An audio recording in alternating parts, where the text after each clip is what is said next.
Welcome to the Properties to Profit podcast. I'm Michael, your host. Excited to share with you my journey from a six-figure job to building a successful real estate business. Each episode will explore various aspects of real estate investing, from wholesaling and flipping to managing rentals. I'll share the lessons and insights I've gained, aiming to help you avoid mistakes and achieve your financial goals.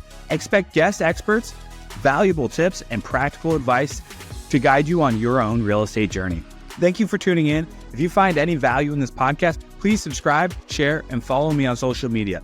Let's turn properties into profits together. Hey guys, Michael here with Properties to Profits.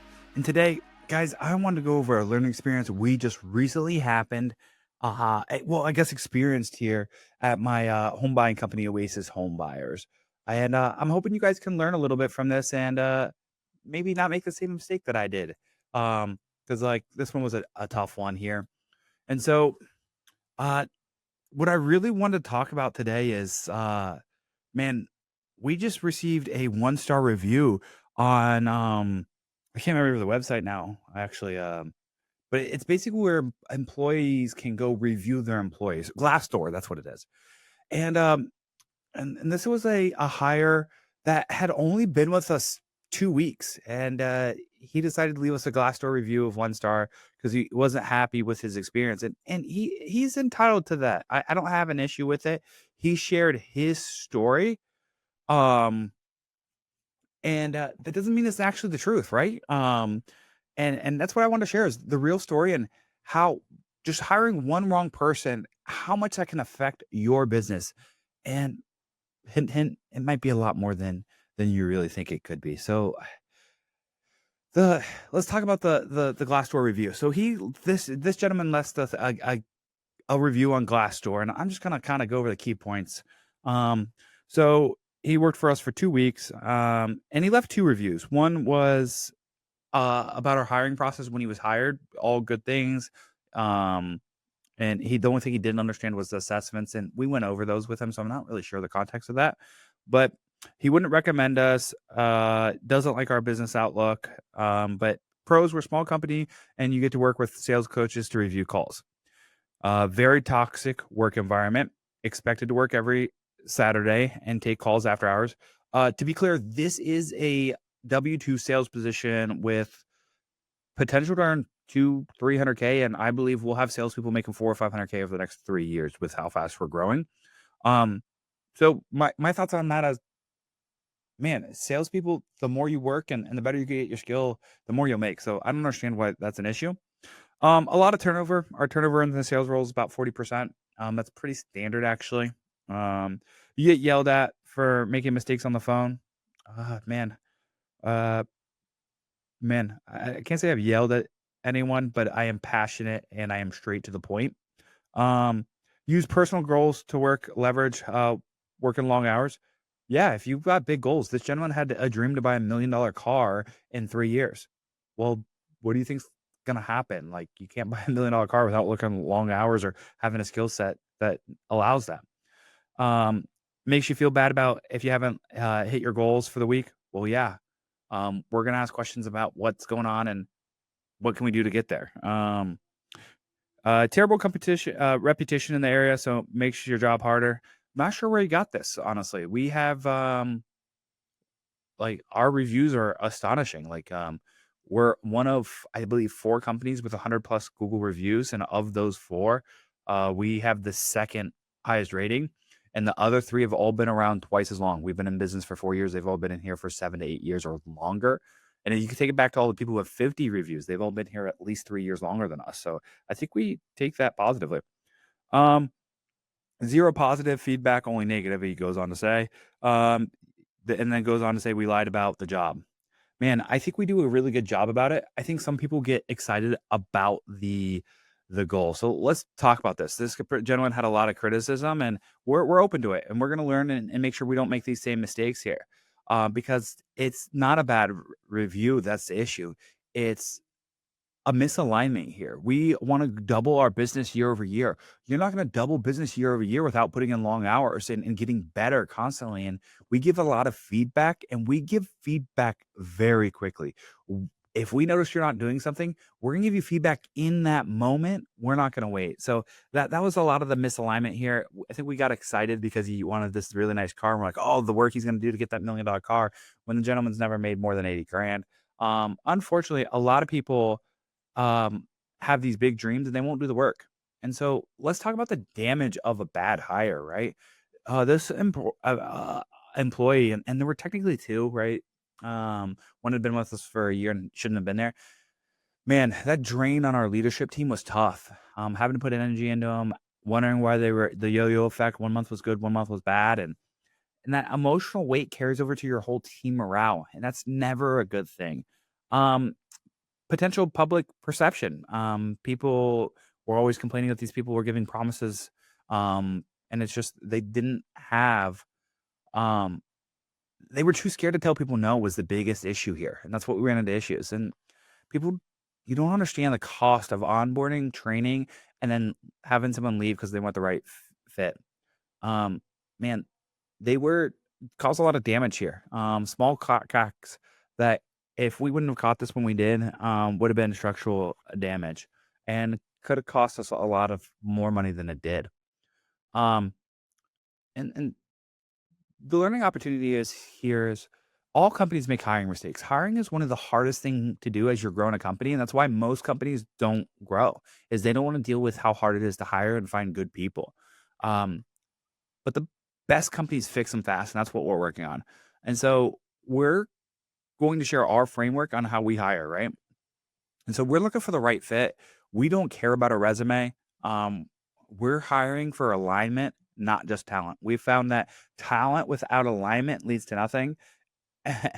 Because if we're not aligned, we're gonna have some conflict issues, right?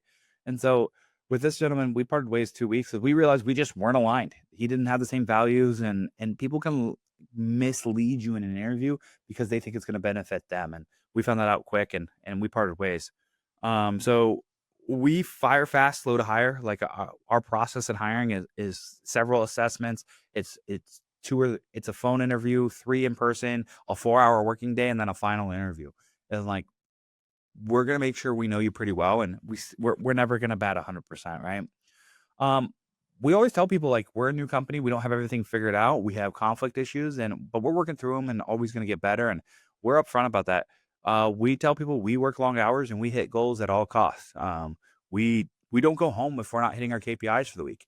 Good news is our KPIs for the week aren't that hard to hit, right? It's just the people who aren't hitting them are typically lazy. They have too much screen time. And we're going to defend that culture, right? We want to make sure we're hitting our KPIs and serving our community and helping everyone who feeds off of our business grow. That is what it's all about. And so, man, when we had this review kind of behind the scenes, we talked about like, what did we do wrong? And the biggest thing we actually did wrong here is all of his assessments came back bad. But this gentleman shot us a text and said, hey, I know I didn't do a good job on those assessments. Can I take them again? And unfortunately, we allowed him to take him again, and he did much better. Knowing what we know now, like everyone we've hired that's worked out, he was still lower than all of them, but he had experience in this field. So we took that experience because we needed a hire. And so that didn't go well.